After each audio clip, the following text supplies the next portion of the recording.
Alright guys, we got the new tires put on the Vulcan here, on the Kawasaki Vulcan Custom here. We're going to go through a video here, show you on how to put your rear wheel back on there, guys.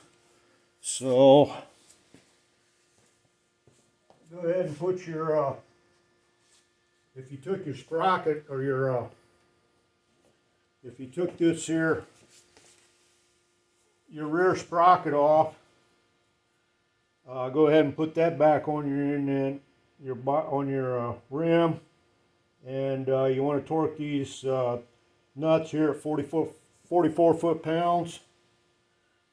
And what I do with my stand here, guys, I got to raise it up quite a ways to get this wheel up underneath here like this. And then once I get that wheel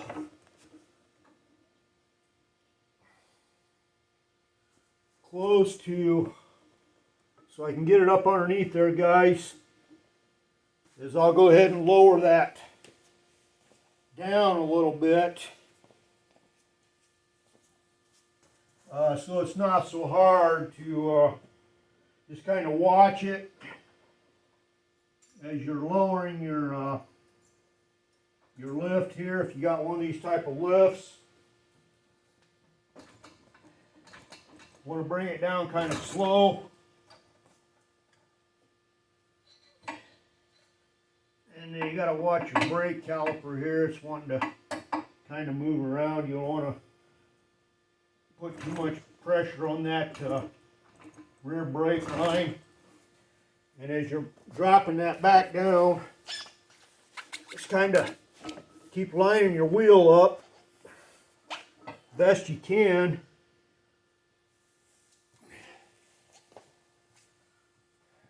And now what I do is just kind of, I'm going to keep bringing it down a little bit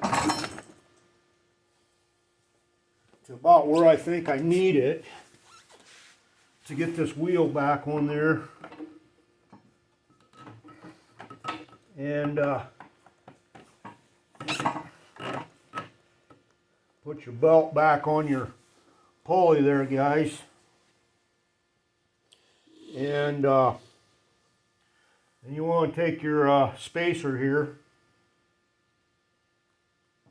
put your spacer in on both sides. You got a little bit longer spacer that goes on your pulley side, and then you got this little bit shorter one that goes on your on the brake side here. Insert those into your bearing seal area there, and looks like I need to bring this on down a little bit farther, guys. So just takes a little bit of time here, guys, to try to get everything lined up when you're using one of these type of motorcycle lifts. We're getting close, getting real close here now. And take your brake, you want to put your brake bracket, slide it back in there, guys. If you can see that or not. I want to take that bracket, and it slides in that groove right there. This way you can get everything lined back up. That goes in there like that. And then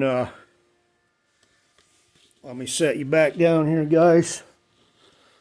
Try to make this video best I can here, so you can see on what all goes into putting one of these, your rear wheel back on with this type of a lift.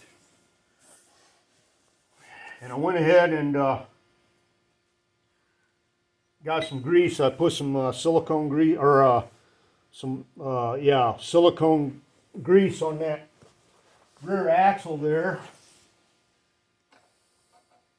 And we're just going to take a look here to see exactly where we're at.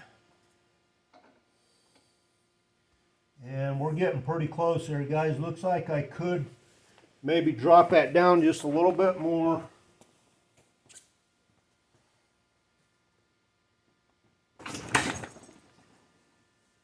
I don't know, that may be too much now. I don't know. Take a look at it.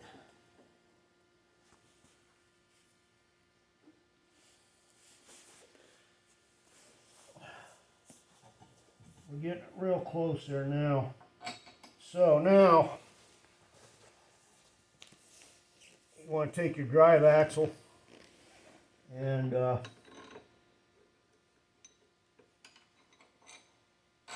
to get everything lined up.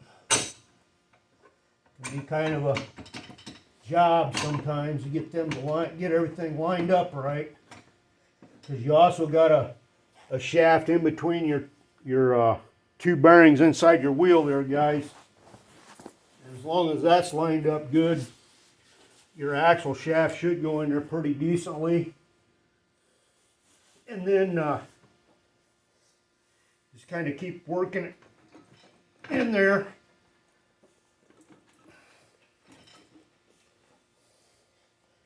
I think I'm going to have to probably raise that up just a little bit there. I'm a little bit off on that.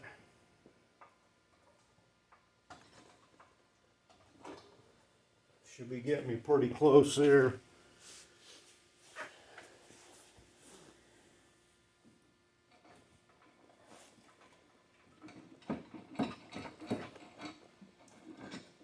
Okay, starting to go through there farther now. Now the other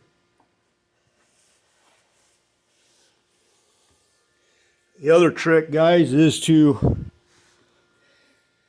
see if I can get that down there close enough so you can see what I'm talking about on that right there.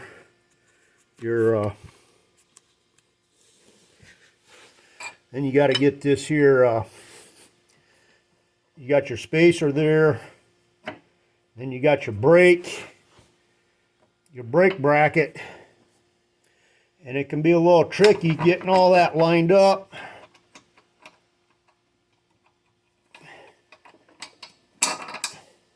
And there we go. There it is. We got everything in there now. So we got the axle where it needs to be. And take your washer, put your washer back on there, guys. And we got our brake bracket in the right place, right where it needs to be. Take your nut. That is a 27 millimeter nut there. It goes on your rear axle shaft.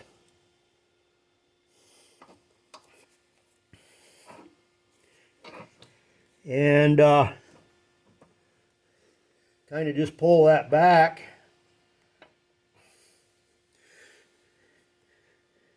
To where your belt starts getting tight. And then, guys, it's just basically you know, putting your adjusters, getting your adjusters lined back up right down here. Run your nuts back in. You want to, when you take one of these off, guys, you want to loosen these. First thing you want to do is take your loosen your main nut here on your axle. You want to get that real loose, and then you can start loosening up your adjusters here for each side for your wheel alignment. And I always bring them all the way back here to the end. That way I got, you know, plenty of room to get this belt off. you'll have to run them all the way off, almost all the way off there to get your belt back off there. And you know, we're pretty close there now on that. So, and then guys, what we'll do here is we'll go ahead and put our brake caliper back on.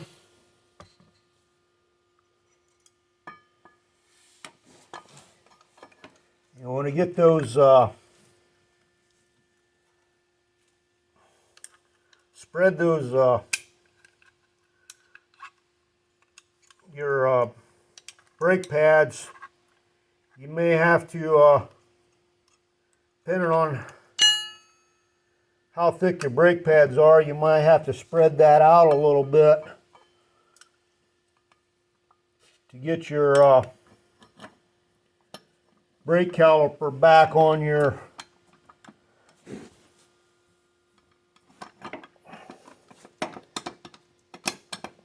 brake caliper back on there where it needs to be, guys. And it looks like I'm going to have to probably raise this up a little more. Get that wheel off the ground so we can get that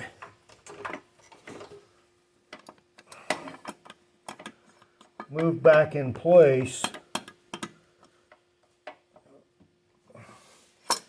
Let me see what's going on here. That seems to be catching on something. Not sure. I should slide back up in there. There we go. Now it went back in to where I need to be, close to. But on this, guys, I got a what I got here. I'm gonna have to leave that just kind of hang there for a minute, because what I have, guys, is a chrome cover that goes on there. So yours is gonna be a little easier if you don't have the chrome cover, but I got a chrome cover that goes on there.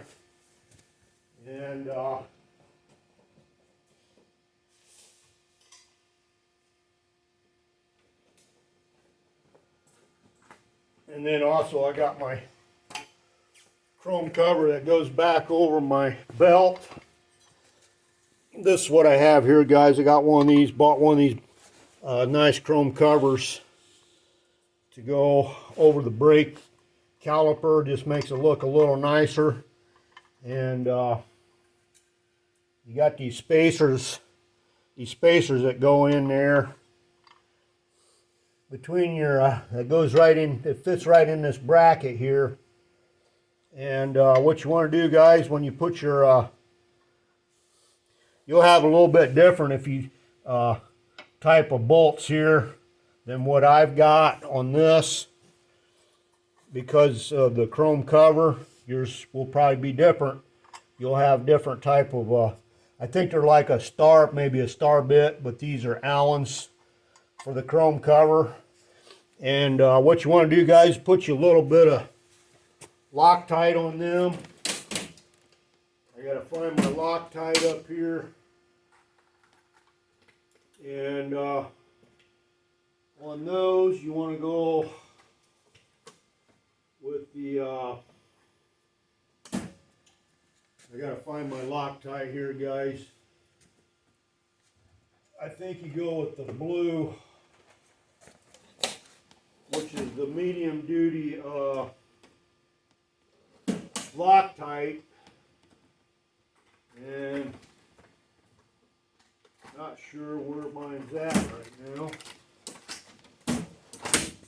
I got a bunch of that Loctite stuff around here somewhere. But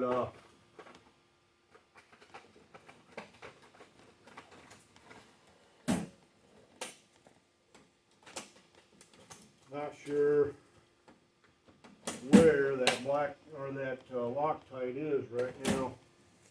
So let's see here. I got some high temp thread sealant.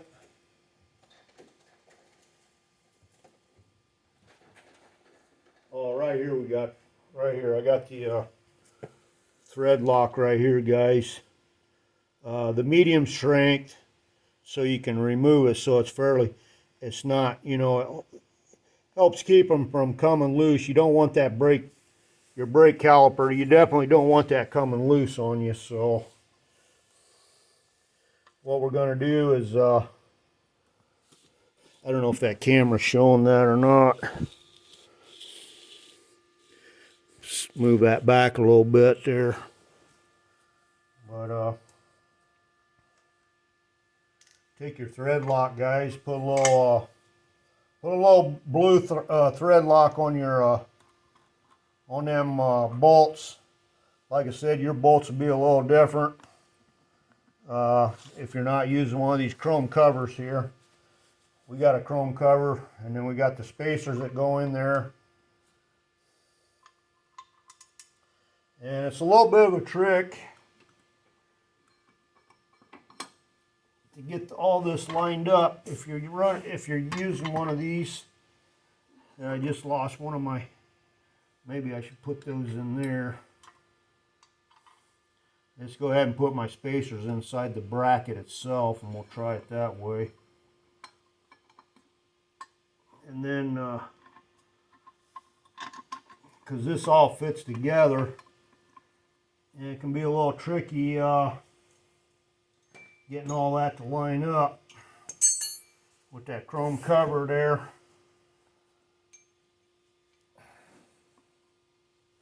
So, and then for this chrome cover, it takes an 8mm Allen. And then you just got to try to line everything up, guys.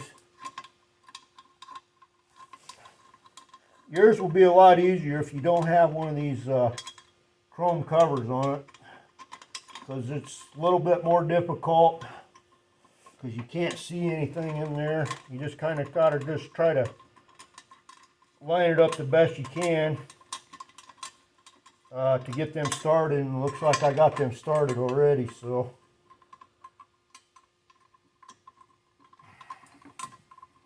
we're going to snug those up. I cannot remember what the torque value is on them, guys, but I'll look that up, and then what we'll do is we'll put the torque wrench on it and get them torqued up to where they need to be, guys. So that's just a basic video there, guys, on how to put your back wheel on there. And like I said, then you want to go and, you know, adjust your get your belt adjusted. I do run mine a little bit looser than the factory recommendation. They recommend I can't remember, I think it was, I'd have to look it up again, but it's use one of these gauges here. I got the gauge, one of these belt tension gauges. And what you do, guys, to get your belt adjusted right, you come up underneath here, and you got to set this here at there's a setting on here, and there's markings on there, and you take this little rubber piece and you set it at I think it's 10 foot-pounds or 10 pounds of belt tension.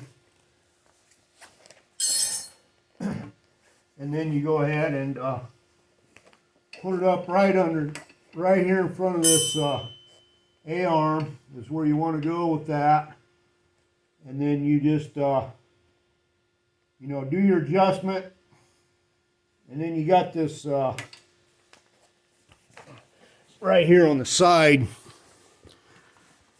is your markings for your belt adjustment, guys. And I think it's I think you go up, the factory's saying like I can't remember the millimeter exactly, but it's pretty tight.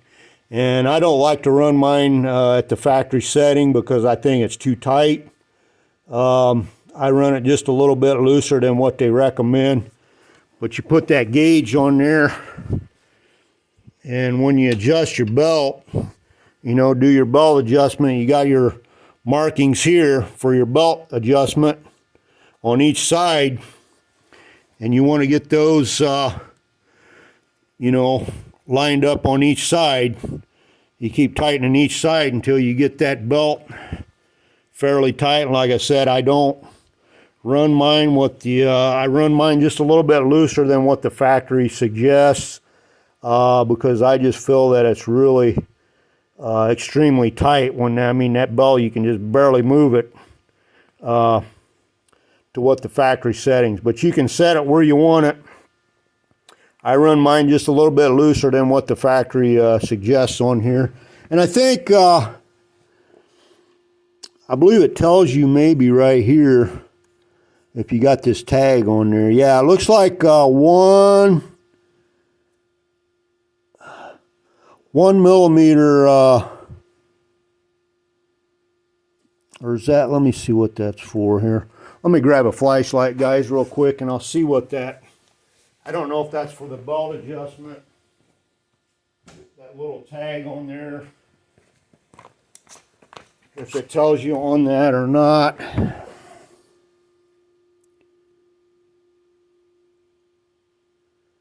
Oh, that's for your tire, I guess, guys. That's to tell you your what size tires, and your pressure for your tires, and 1 millimeter thread depth is your minimum on your tires.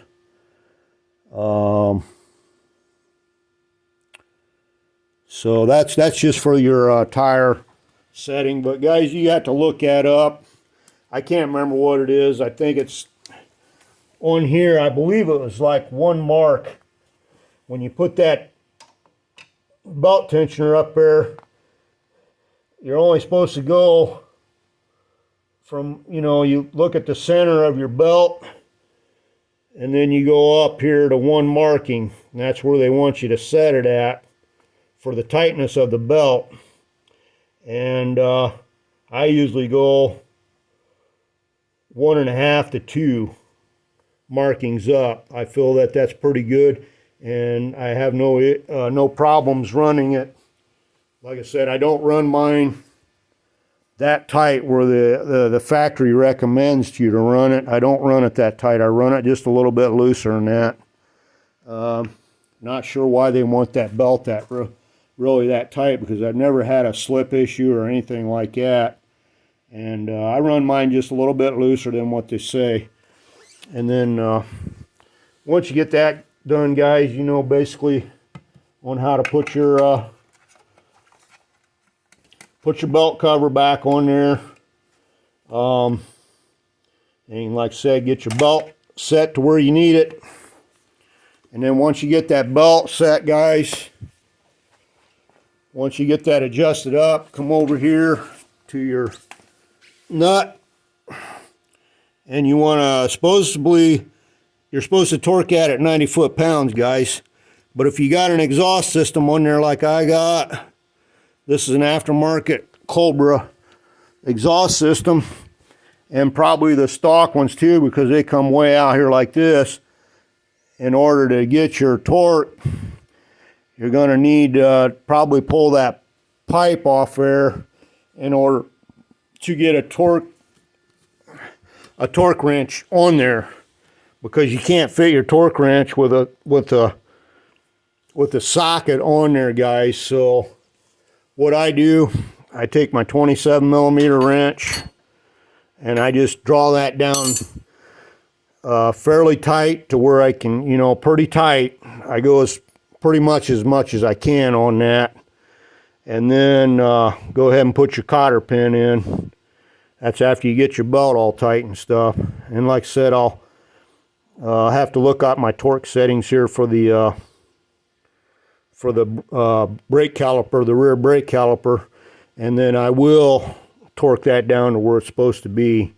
And you know, like I said, put your little bit of blue Loctite on there, guys, and that way your brake caliper won't work loose on you.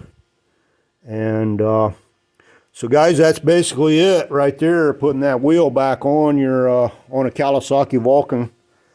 This is the Kawasaki Vulcan Custom here, so not much difference on the Classic. The 900 Classic will be pretty much the same, maybe a little different, I don't know. But anyways, guys, that's pretty much all there is to putting that rear wheel back on there. And not real difficult. Like I said, it was on my other videos there. It can save you some money by doing this, you know, taking your wheels off. If you're putting new tires on, if you got one of these stands, you got the tools to do it. And if you got the time to do it, it don't take a lot of time. I mean, it's once you do it once or twice, you get a lot faster on your second or third time. Once you get the hang of doing that. And like I said, it will save you quite a bit of money versus taking the bike in and having the motorcycle dealer, because they will charge you quite a bit more money versus taking the wheels off yourself and taking them in and having them changed out. So anyways, guys, that'll wrap this video up on putting your rear wheel on your Kawasaki. And check out the other video too, guys. I got some more videos out there on the Kawasaki Vulcan on greasing them bearings before you put your wheels back on. Check your bearings, make sure your bearings are still good. And if you want to do some greasing, I show you how to use a grease needler and get a grease needler in there and grease them bearings. And then also I got another video on taking that front wheel off and putting the front wheel back on. So you can check them other videos out if you're wanting to do your own work as far as taking your wheels off and you know, greasing your bearings and pulling the seal, getting the seals off there, so you can get in there with a grease needler to grease your bearings. You'll get a whole lot more life out of your bearings doing it that way, and plus you'll save yourself quite a bit of money, you know, pulling these wheels off and taking your wheels into a dealer. And also, guys, what I do is I buy my tires on the internet. That's a lot cheaper to get them off the internet versus buying it off the dealer. So that way I'm saving money by taking these wheels off and taking them into a dealer. I don't have the equipment to take the tires off the rims, and I just don't want to invest a bunch of money into that, because it's just simpler for me to take it in and have them change out the tires, and then, you know, take the old tires off, put the new tires on, and then rebalance it for $100. Like I said, I got $300 in putting the new tire on my other video. $300, $200 in the tires, and then another $100 to have them, you know, take the old tires off, put the new tires on, and balance it. So $300.